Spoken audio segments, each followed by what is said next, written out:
Imagine a single line, drawn across a map after World War II.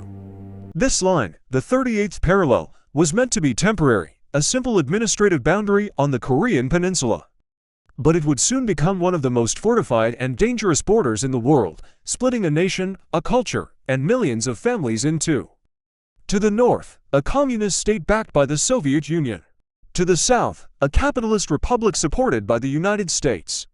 The stage was set for a conflict that would define the Cold War. For 5 years, tensions simmered.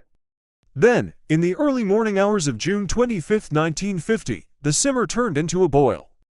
North Korean forces, equipped with Soviet tanks and artillery, stormed across the 38th parallel. The invasion was swift and devastating. The under-equipped South Korean army, caught by surprise, was pushed back. Within just 3 days, the capital, Seoul, fell to the invaders.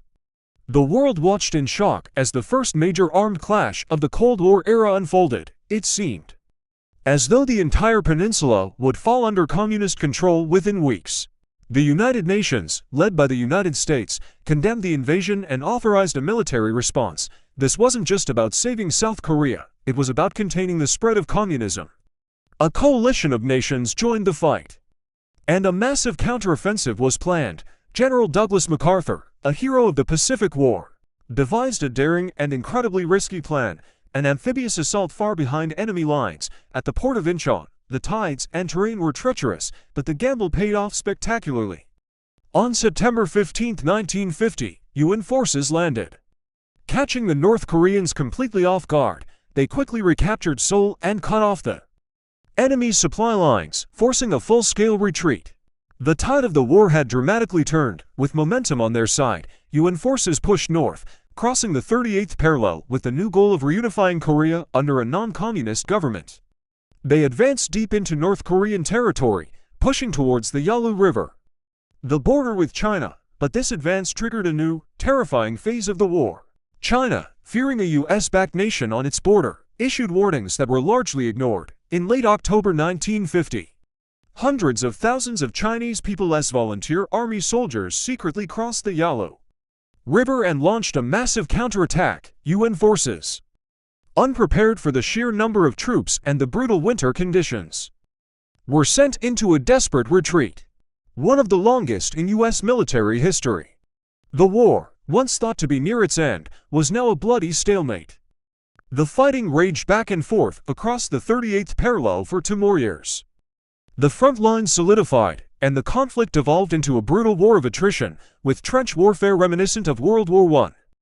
The initial goals of swift victory and reunification were gone, replaced by a grim struggle for inches of land. The human cost was staggering. Cities were reduced to rubble, and casualties mounted on all sides. Frustration grew, and the world yearned for an end to the bloodshed. Negotiations for a ceasefire began, but they dragged on for too long, agonizing years, repeatedly stalling over issues like the border and the repatriation of prisoners of war. Finally, on July 27, 1953, an armistice was signed, but it was not a peace treaty. It was simply an agreement to stop fighting. The armistice established the Korean Demilitarized Zone, or DMZ, a heavily fortified buffer zone that snakes across the peninsula. Roughly following the final battle lines near the original 38th parallel, this agreement ended the active combat. But it left the two Koreas technically still at war, locked in a state of suspended conflict that persists to this day. The Forgotten War, as it's often called, was over, yet it never truly ended. Behind the grand strategies and geopolitical chess moves lies the immense human tragedy of the Korean War.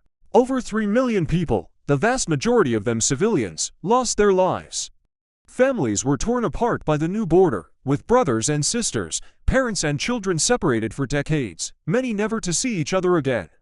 An entire generation grew up in the shadow of destruction, their homes and livelihoods shattered. The scars of this war are not just etched into the landscape of the DMZ.